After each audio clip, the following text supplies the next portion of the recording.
अस्सलाम वालेकुम, welcome to मानरा academy. इस वीडियो में हम बात करेंगे नेक्स्ट चैप्टर 4 की डेटा स्ट्रक्चर के बारे में। अब तक हम ये पढ़ चुके हैं कि हम अपना डाटा जो है वो वेरिएबल के अंदर महफूज करते हैं, लेकिन ज़्यादा केसेस में हमारे पास ज़्यादा डाटा जो है वो आ जाता है। अगर उस ज़्यादा डाटा को हमने स्टोर करना हो तो हम क्या करेंगे। मिसाल के तौर पर अभी मैंने एक डाटा जो है वो एज का 5 लोगों की एज का डाटा जो है वो महफूज करना है, तो मैं क्या करूँगा, इंट के अंदर जो है वो क्या करूँगा, एज वेरिएबल लूँगा और अब मैंने 5 लोगों की एज जो है वो महफूज करनी है। तो उसके लिए मुझे क्या करना पड़ेगा, मैं लूँगा एज 1, एज 2, एज 3, एज 4 और एज 5। तो ये मैंने 5 लोगों का जो है अलग अलग वेरिएबल लिए उनके लिए, ताकि मैं उनके अंदर जो है वो डाटा महफूज करवा सकूं।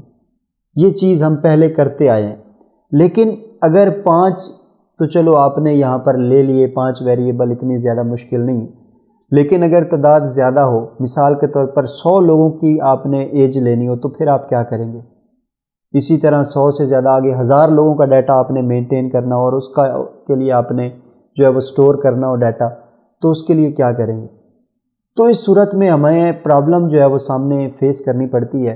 इस प्रॉब्लम का हल हाई लेवल लैंग्वेजेस के अंदर हमें डाटा स्ट्रक्चर की सूरत में सामने जो है वो देखने को मिलता है। डाटा स्ट्रक्चर क्या करता है, वो एक ही तरह के वेरिएबल्स को जो है उसके लिए हम जो है वो डाटा स्ट्रक्चर जो है वो बनाते हैं, ताकि हम एक ही तरह के वेरिएबल को आसानी के साथ जो है वो महफूज करवा सकें। तो उनमें से डाटा स्ट्रक्चर में से एक डाटा स्ट्रक्चर अरे है। अरे के अंदर यही काम हम बिल्कुल आसानी से कर सकते हैं। अभी हमने ये देखना है कि हमने अरे के अंदर जो है वो किस तरह से डाटा जो है वो वेरिएबल लेने हैं और किस तरह से हमने उनको वैल्यू को असाइन करवाना है और किस तरह से हमने डिक्लेयर करना है। ये 3-4 चीज़ें हमने देखनी है। अभी मैं आपको ये बताता हूँ, जब आप नॉर्मली लेते हैं डाटा तो आप सबसे पहले क्या करते हैं, आप डाटा टाइप लेते हैं, उसके बाद आप वेरिएबल लेते हैं एज 1, उसके बाद एज 1 की वैल्यू या तो आप यहाँ पर ही असाइन करवा देते हैं या फिर बाद में जाकर आप एज 1 की जो वैल्यू है या यूज़र से मांग लेते हैं या फिर नीचे कहीं जाकर आप इस एज 1 की वैल्यू जो है वो असाइन करवाते हैं। मिसाल के तौर पर अगर ये वैल्यू यहीं पर असाइन करवानी हो तो यहाँ पर हम इस तरह जो है वो इक्वल साइन देते हैं और उसके बाद हम इनिशियलाइज करवा देते हैं उस वेरिएबल को वैल्यू। तो यहाँ पर हमने क्या किया, एक डाटा टाइप लिया और एक एज 1 वेरिएबल लिया और उसको हमने वैल्यू इनिशियलाइज करवा दी कि एज 1 के अंदर जो वैल्यू है वो 1 है। तो ये तो नॉर्मल तरीकाकार था हमारे पास, लेकिन अरे जो है उसके अंदर यही चीज़ हमने किस तरह से करनी है, तो यही टॉपिक है हमारा, यही चीज़ हम समझने लगे हैं। तो पहले ध्यान से समझ लेते हैं, अरे की तरफ हम चलते हैं, उसका देखते हैं कि अरे को कैसे डिक्लेयर किया जाता है। ये अरे को डिक्लेयर करने का एक फॉर्मेट दिया हुआ है, इसको आप ज़रा ध्यान से समझ लें। ये जो हमारे पास है ये डाटा टाइप है। ये डाटा टाइप बिल्कुल सेम वही होगा जो डाटा टाइप हम पहले पढ़ चुके हैं। इसमें इंट डाटा टाइप हो सकता है, फ्लोट डाटा टाइप हो सकता है या फिर कैरेक्टर डाटा टाइप आप ले सकते हैं। यहाँ पर अरे के अंदर डिक्लेरेशन के अंदर डाटा टाइप लेने के बाद हमारे पास अगली जो चीज़ होती थी वो हम लेते थे वेरिएबल। तो यहाँ पर भी हमने वेरिएबल लेना है। ये जो है ये हमारी डाटा टाइप होगा अरे का, और उसके बाद डाटा टाइप के बाद हमारे पास आएगा वेरिएबल और इसको हम बोलेंगे अरे नेम, इसको हम बोलते हैं आइडेंटिफायर ऑफ अरे। उसके बाद ये एक चीज़ जो है ये वहाँ पर मौजूद नहीं थी पहले, यहाँ पर मौजूद होगी अरे के अंदर। यहाँ पर हमने अरे का साइज़ भी बताना है, जितने लोगों का डाटा आपने रखना है उतना साइज़ आपने यहाँ पर बताना है। यहाँ पर आप देख सकते हैं maximum number of elements that can be stored, यानी मैक्सिमम कितने लोगों का डाटा जो है वो आप रखना चाहते हैं। तो वो आपने एक ये ब्रैकेट लगानी है, ब्रैकेट के अंदर वो नंबर आपने बताना है कि इतने लोगों का डाटा जो है वो आप यहाँ पर रखना चाहते हैं। ये चीज़ बताना बहुत ज़रूरी है, वरना अरे का जो है वो काम नहीं करेगा। अरे को पता नहीं चलेगा कि इसके अंदर मैंने कितने वैल्यू जो है वो असाइन करवानी है। तो ये थी अरे डिक्लेरेशन, जिसमें आपको ये चीज़ पता चली कि इसमें सबसे पहले हमने डाटा टाइप जो है वो लेनी होती है, जिसमें आप ले सकते हैं इंट डाटा टाइप ले सकते हैं, फ्लोट ले सकते हैं, सिंगल या डबल ले सकते हैं। उसके बाद आगे हमारे पास होता है अरे नेम। अरे नेम में हमने वेरिएबल लेना होता है, कोई भी वेरिएबल जिस तरह आप पहले लेते थे उसी तरह आपने वेरिएबल लेना होता है, उसको हम कहते हैं आइडेंटिफायर ऑफ अरे।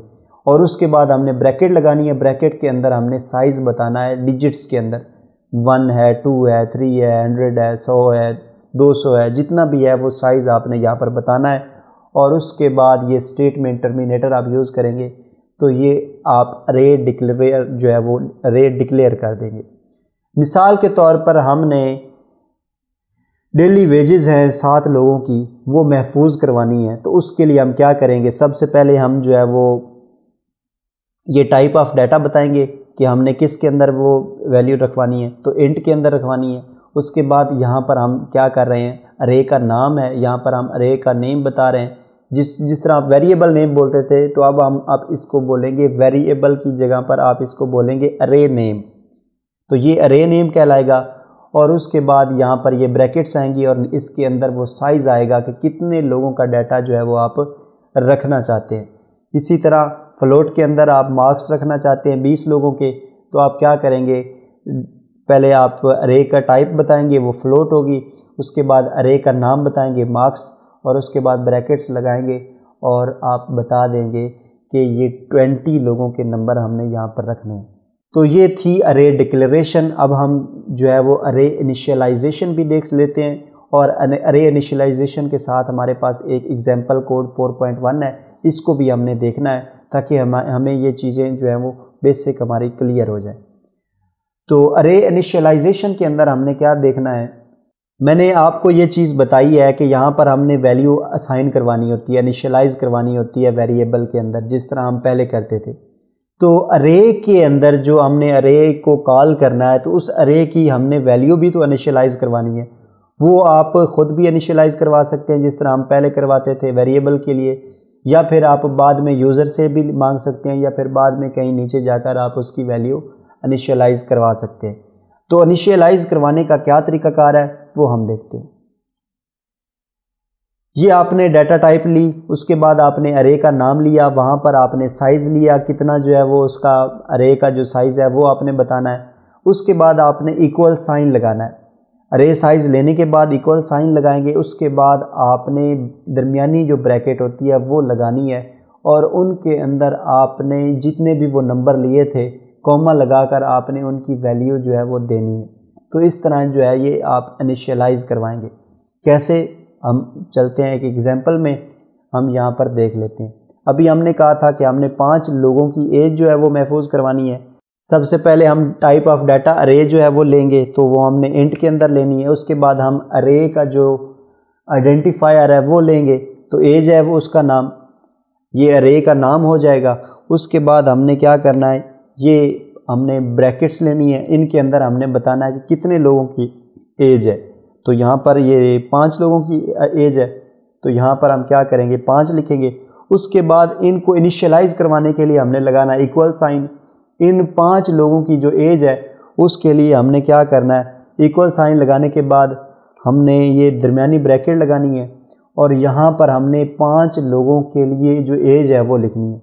सबसे पहले बंदे की जो एज है वो हम लिखेंगे, कॉमा लगाएंगे।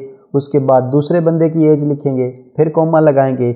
उसके बाद हम लिखेंगे तीसरे बंदे की एज, कॉमा लगाएंगे। इसी तरह हम 5 बंदे जितने भी हमारे वो जो भी हमने साइज़ लिया था उसी साइज़ के मुताबिक हम यहाँ पर क्या करेंगे, हम एज ले लेंगे और एंड पर हम आकर इसको टर्मिनेट करवा देंगे। अब हमारे पास 5 लोगों की एज मौजूद है। यहाँ पर हमने क्या किया, हमने ये डाटा टाइप ली अरे के लिए, उसके बाद अरे का जो है नाम लिया, उसके बाद अरे का साइज़ लिया, और फिर उस साइज़ के अंदर जो लोग थे जिनकी हमने उम्रें लेनी थी वो हमने इक्वल साइन लगाकर उसको इनिशियलाइज भी करवा दिया वैल्यू को। अब एक और चीज़ अगर आप जो है वो करते हैं, हम एक एग्जांपल लेते हैं और उस एग्जांपल में हम देखते हैं कि अगर हम डिक्लेरेशन के वक्त अरे को इनिशियलाइज नहीं करते तो हमें एक एक करके अरे के एलिमेंट्स को इनिशियलाइज करना पड़ता है। ये चीज़ आपको पता होनी चाहिए। अगर आप यहाँ पर डिक्लेयर इसको नहीं करते, जब आपने अरे को डिक्लेयर किया था तो यहाँ पर आप इसकी वैल्यू इनिशियलाइज नहीं करते, नहीं बताते कि इसके अंदर क्या वैल्यू है, तो फिर आपको क्या करना पड़ेगा, आपको एक एक जो आपका अरे है उसको आपको अलग अलग जो है वो एक्सेस करना पड़ेगा और उसके बाद आपको उनके जो वैल्यू है वो इनिशियलाइज करवानी पड़ेगी। अब अगर मिसाल के तौर पर आप करते हैं जी, यहाँ पर आपने एक अरे ले ली, उसका साइज़ भी आपने ले लिया। अब वैल्यू इनिशियलाइज करने के लिए अगर आप करते हैं, अब यहाँ पर आप जो है वो 5 लोगों की वैल्यू जो है वो देते हैं, तो यहाँ पर ये अगर आप इस तरह से काम करेंगे तो ये आपको एरर मिल जाएगा, क्योंकि आप इस तरह से नहीं ले सकते। आपको अलग अलग अरे का जो हर इंडेक्स है उसको अलग अलग कॉल करना पड़ेगा और उसकी वैल्यू आपको अलग अलग देनी पड़ेगी। इस तरीके से अब आप दोबारा जो है वो पूरी जो है वो वैल्यू वो आप असाइन नहीं कर सकते। आपको हर अरे के इंडेक्स को अलग से कॉल करना पड़ेगा और उसके अंदर आपको वैल्यू स्टोर करवानी पड़ेगी। इस तरह अगर आप इसको रन करेंगे तो आपको जो है वो आउटपुट के अंदर एरर मिल जाएगा। हम इसको जो है वो आउटपुट लेकर देख लेते हैं। ये देखिए क्या एरर मिला है हमें, एक्सपेक्टेड एक्सप्रेशन बिफोर टोकन। वो इसको रीड ही नहीं कर पा रहा, हमारा जो कंपाइलर है कि ये आपने क्या किया है वो इसको समझ ही नहीं पा रहा। उसने क्या किया है, उसने एक्सपेक्टेड एक्सप्रेशन बिफोर टोकन जो है उसका एरर जो है वो दिखा दिया। मुझे उम्मीद है कि आपको ये चीज़ अरे को डिक्लेयर करना और अरे को इनिशियलाइज़ करना आपको आ गया होगा। अगर आपने अलग अलग जो है वो डाटा को इनिशियलाइज़ करवाना है तो उसके लिए आपको ये वीडियो जो है इसके अंदर ये सारी चीज़ मिल जाएगी, जिसमें आपको पता चलेगा कि आपने अलग अलग इंडेक्सेस को किस तरह से एक्सेस करना है और उसमें किस तरह से डाटा जो है वो स्टोर करवाना है।